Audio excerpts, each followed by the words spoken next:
सर्वोदय नमस्कार बच्चों। आज मैं आप लोगों को व्याकरण में वाक्य पढ़ाने जा रहा हूँ। वाक्य किसे कहते हैं? योग्यता, आकांक्षा और आसक्ति से युक्त पदों के समूह को वाक्य कहते हैं। अर्थात शब्दों के सार्थक समूह को वाक्य कहते हैं। शब्दों के सार्थक समूह तभी होगा जब उसमें योग्यता होगी, आकांक्षा होगी और आसक्ति होगी।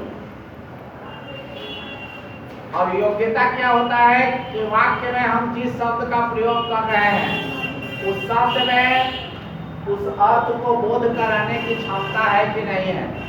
जैसे यदि मैं कहूँ कि मानसी आग से नहाती है, तो आग में नहलाने की योग्यता नहीं है, योग्यता का अभाव है, इसलिए यह वाक्य नहीं हो सकता। आग में जलाने की योग्यता है। अभी हम बोले मानसी, जो ही मानसी बोले आप सबों के मन में जिज्ञासा, उत्कंठा उत्पन्न हो गई, आकांक्षा उत्पन्न हुई कि मानसी के विषय में क्या कहते हैं। और जो ही मैंने कहा प्रिया के किताब चुरा ली, जिज्ञासा खत्म हो गई।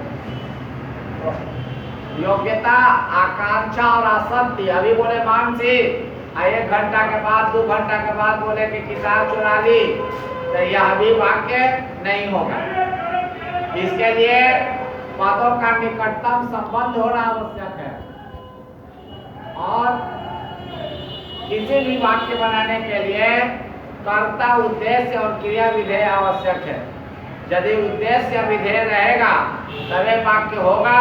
उद्देश्य विधेय में कोई नहीं रहेगा तो वाक्य नहीं हो सकता है। तो योग्यता, आकांक्षा, आसक्ति से युक्त पदों के समूह को वाक्य कहते हैं। योग्यता का मतलब होता है पात्रता। जिस शब्द का हम प्रयोग कर रहे हैं उस शब्द में उस अर्थ को बोध कराने की क्षमता है कि नहीं है, योग्यता हुआ। आकांक्षा का मतलब हुआ उत्कंठा। जब हम किसी के बारे में कुछ बोलते हैं तो बोलने से पहले जो ही नाम लेते हैं उसके बाद आप लोगों के मन में जिज्ञासा उत्पन्न होती है कि उसके विषय में क्या कहना चाहते हैं। ठीक है। और जो ही कह दिया कि पुस्तक पढ़ती है, आपकी जिज्ञासा समाप्त हो गई। क्रिया बोलते हैं जिज्ञासा समाप्त हो जाती है। इसलिए योग्यता, आकांक्षा और आसक्ति से युक्त पदों के समूह को वाक्य कहते हैं। पदों का निकटतम संबंध होना चाहिए।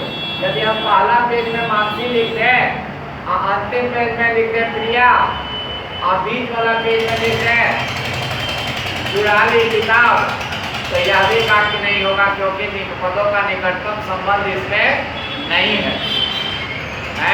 तो योग्यता, आकांक्षा, आसक्ति से युक्त पदों के समूह को हम वाक्य कहते हैं। जैसे राम आम खाता है, लगातार एक साथ लिख दें या एक साथ बोल दें तो यह वाक्य कहलाएगा। लेकिन राम अभी बोल दें, आम 1 घंटा के बाद बोले, खाता है 2 घंटा के बाद बोलेंगे तो ये वाक्य नहीं होगा। पहले पन्ना में राम लिख दें, दूसरे पन्ना में आम लिख दें, या तीसरे पन्ना में खाता है, तो यह भी वाक्य नहीं होगा। वाक्य पदों के निकटतम संबंध होना चाहिए, अर्थात योग्यता, आकांक्षा, आसक्ति से युक्त पदों के समूह को वाक्य कहते हैं। अब दूसरा प्रश्न है कि रचना की दृष्टि से वाक्य के कितने भेद होते हैं? बच्चों, रचना की दृष्टि से वाक्य के 3 भेद होते हैं: सरल वाक्य, संयुक्त वाक्य और मिश्र वाक्य। रचना की दृष्टि से वाक्य के 3 भेद होते हैं: सरल वाक्य, संयुक्त वाक्य और मिश्र वाक्य। जिस वाक्य में एक कर्ता और एक क्रिया होता है उसको सरल वाक्य, चाहे सामान्य वाक्य या साधारण वाक्य कहते हैं। जिसमें एक कर्ता एक क्रिया हो, जैसे मीत आम खाती है तो खाती है एक, अमित एक,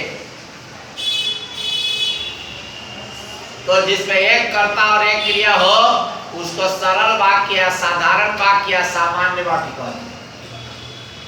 जिसमें एक प्रधान उपवाक्य एक या एक से अधिक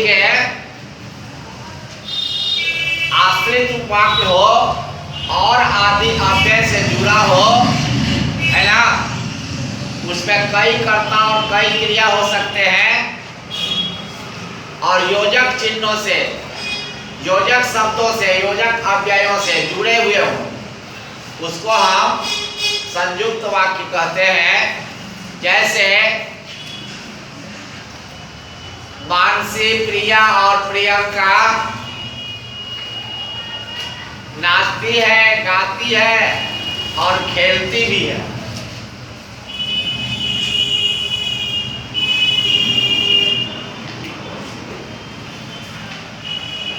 मीत पढ़ती तो है पर पास नहीं होती है। पढ़ती तो है लेकिन मेहनत नहीं करती है। ये दो अव्यय से जुड़ा हुआ है। पढ़ती है ना, लेकिन मेहनत नहीं करती है। मेहनत करके परिश्रम से नहीं पढ़ती है, तो इसको संयुक्त वाक्य कहेंगे। और तो, किंतु, परंतु, मगर, ये सब योजक अव्यय है, इससे वाक्य जुड़े रहते हैं, है ना। इसको हम कहते हैं संयुक्त वाक्य। जिस वाक्य में एक से अधिक कर्ता और क्रिया हो और योजक अव्ययों से जुड़े हो, उसको हम कहते हैं संयुक्त वाक्य। ठीक है। जैसे अभी कहा कि अदिति पढ़ती है और नाचती भी है, ये हो गया संयुक्त वाक्य। नैना हंसती है, गाती है और खेलती भी है, ये सब जो है सो संयुक्त वाक्य है। मिश्र वाक्य उसे कहते हैं जिसका एक प्रधान उपवाक्य हो, एक या एक से अधिक आश्रित उपवाक्य हो, उसको कहते हैं मिश्र वाक्य। जैसे तुम पढ़ती तो फर्स्ट आती, तो फर्स्ट आने की क्रिया किस पर, प्रथम आने की क्रिया किस पर निर्भर करती है? पढ़ने पर, है ना। सूर्योदय हो तो कमल खिले, कमल का खिलना किस पर आश्रित है? सूर्योदय के होने पर। तो सूर्योदय होना प्रधान उपवाक्य है ना, और कमल का खिलना आश्रित उपवाक्य है। घंटी बजे तो बच्चे जाएं, बच्चे का जाना घंटी बजने पर आश्रित है, इसलिए इसको हम मिश्र वाक्य कहते हैं। बादल घिरे तो वर्षा हो, बादल घिरे तो मोर नाचे, ये सब मिश्र वाक्य का उदाहरण है।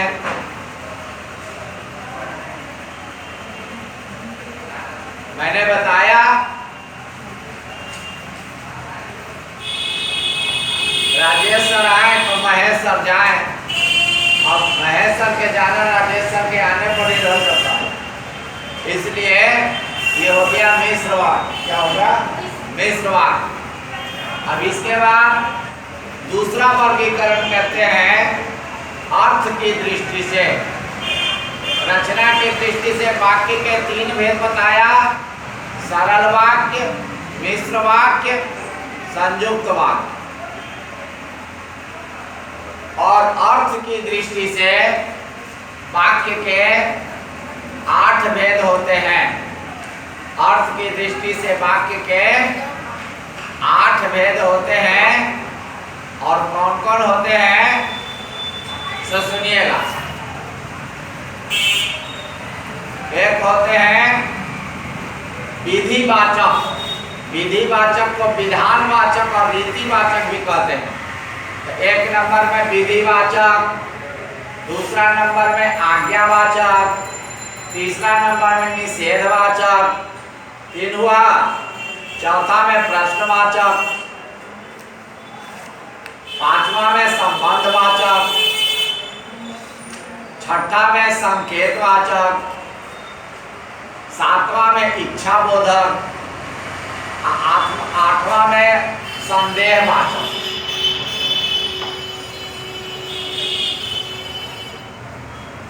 सबसे पहले है विधिवाचक वाक्य।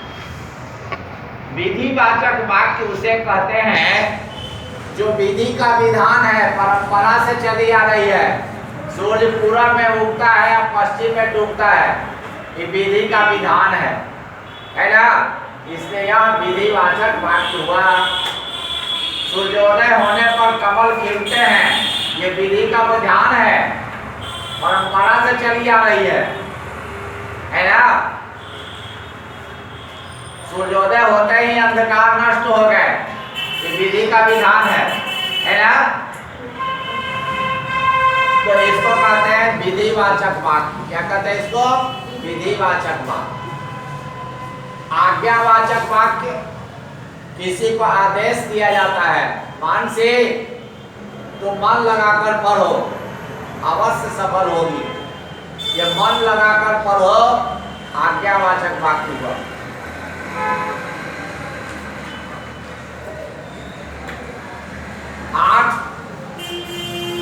आठ 20 तक बच्चों को विद्यालय पहुंचना है,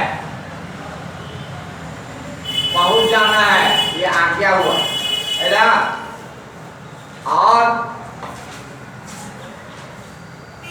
छुट्टी के बिना तुम लोगों को घर नहीं जाना चाहिए, तुम लोग शोर मत मचाओ।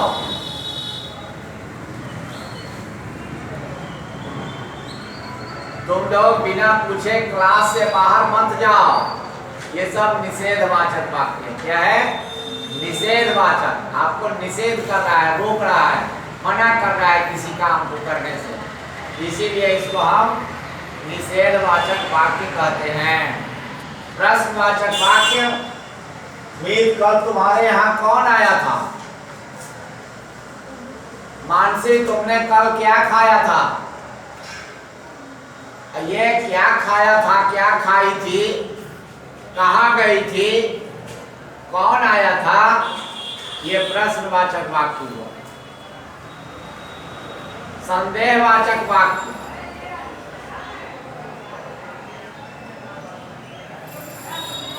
ग्यारह 40 हो गया, पाटलिपुत्र एक्सप्रेस आ गई होगी। आई है कि नहीं आई है पूरा पता नहीं है, लेकिन अनुमान लगा रहे हैं कि आ गई होगी। इसको संदेहवाचक वाक्य कहते हैं। क्या कहते हैं? संदेहवाचक वाक्य। विधानसभा का सत्र शुरू हो गया होगा, इसको कहते हैं संदेहवाचक वाक्य। बादल घिर गया, बादल घिर गया इसका मतलब वर्षा होने वाली है, वर्षा होने का संकेत है, इसलिए इसको कहते हैं संकेतवाचक वाक्य। क्या कहते हैं? संकेतवाचक वाक्य। इच्छाबोधक, मेरी इच्छा है कि सब लोग खुश रहे, मैं चाहता हूं कि नैना प्रथम श्रेणी से उत्तीर्ण हो, सभी बच्चे प्रगति करें, यह मेरी हार्दिक इच्छा है। तो ये इच्छावाचक, इच्छाबोधक वाक्य हुआ। संकेत हो गया, संदेह हो गया, इच्छा हो गया, और कौन? विधिवाचक, निषेधवाचक, आज्ञावाचक, प्रश्नवाचक, संकेतवाचक, संदेहवाचक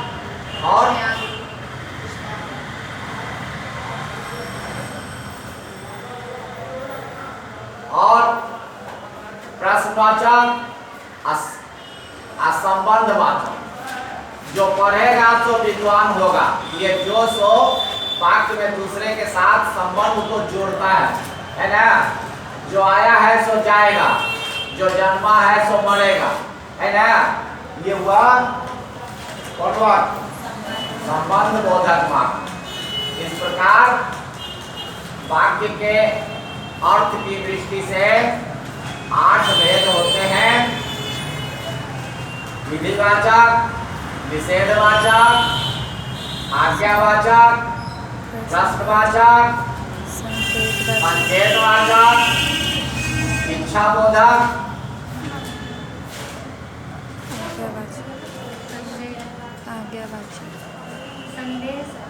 संदेह और संबंध बोधक है ना। 8 वाक्य का अर्थ के दृष्टि से 8 भेद होते हैं। बच्चों, एक प्रश्न आता है कि संयुक्त वाक्य को मिश्र वाक्य में और मिश्र वाक्य को सरल वाक्य में बदलने की क्रिया को क्या कहते हैं?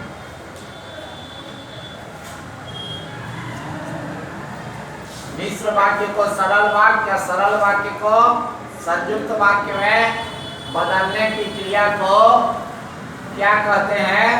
इसको वाक्य का रूपांतर कहते हैं। क्या कहते हैं?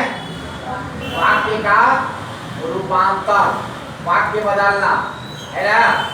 सरल वाक्य से संयुक्त वाक्य या संयुक्त वाक्य से सरल वाक्य। बच्चों, मैंने आज आपको वाक्य पढ़ाया।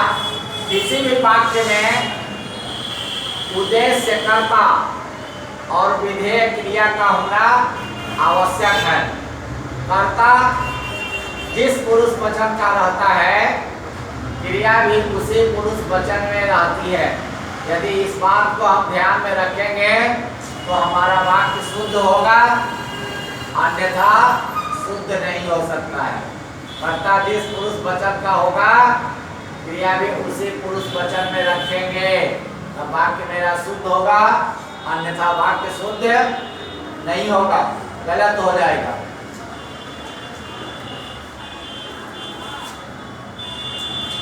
किसी भी वाक्य में उद्देश्य, कर्ता और विधेय क्रिया का होना आवश्यक है।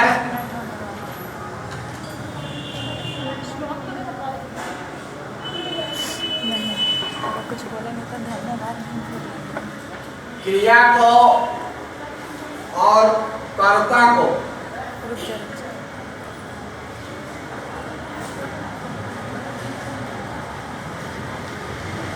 क्रिया को और कर्ता को विस्तार से दिखाना, विस्तार करना वाक्य विश्लेषण कहलाता है या वाक्य विस्तार कहलाता है।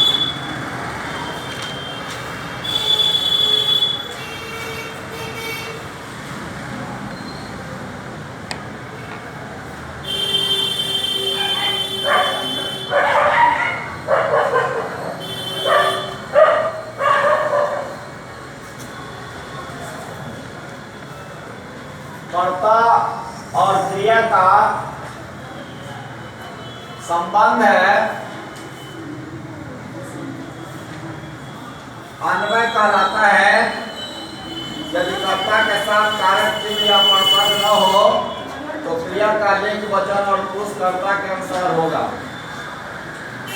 यदि कर्ता के साथ प्रसंग हो तो क्रिया का लिंग, वचन, पुरुष कर्म के अनुसार होगा। यदि कर्ता और कर्म दोनों के साथ प्रसंग हो, प्रसंग प्रत्यय को कहते हैं, तो क्रिया सदा पुल्लिंग तथा अन्य पुरुष एकवचन में रहती है। जैसे पुलिस ने चोर को पीटा। एक ही तरह के अर्थ देने वाले अनेक कर्ता एकवचन में और प्रसंग रहित हो तो क्रिया एकवचन में होगी। जैसे जमुना की बाढ़ में उसका घर बार और माल असबाब बह गया। यदि एक से अधिक विपरीत कर्ता प्रसंग रहित हो तो क्रिया बहुवचन में होगी। जैसे सीता और राधा पढ़ रही थी, राकेश और मोहन जा रहे थे। बच्चों, मैंने आपको बताया था कि रचना के आधार पर, रचना की दृष्टि से वाक्य के 3 भेद होते हैं: सरल वाक्य, संयुक्त वाक्य और मिश्र वाक्य।